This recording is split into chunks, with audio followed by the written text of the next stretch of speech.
आगरा में अमेरिकी उपराष्ट्रपति जेडी वेंस का भव्य स्वागत, परिवार संग पहुंचे ताज देखने। अमेरिकी उपराष्ट्रपति जेडी वेंस आज अपनी पत्नी और 3 बच्चों के साथ जयपुर से आगरा पहुंचे। खेरिया एयरपोर्ट पर मुख्यमंत्री योगी आदित्यनाथ ने उनका स्वागत किया।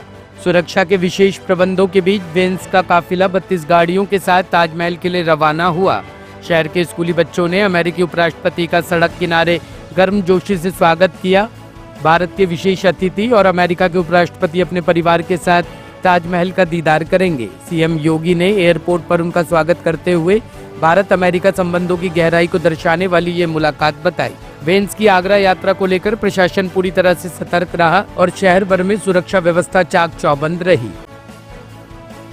टॉप स्टोरी ब्यूरो के लिए आगरा से आकाश जैन की रिपोर्ट।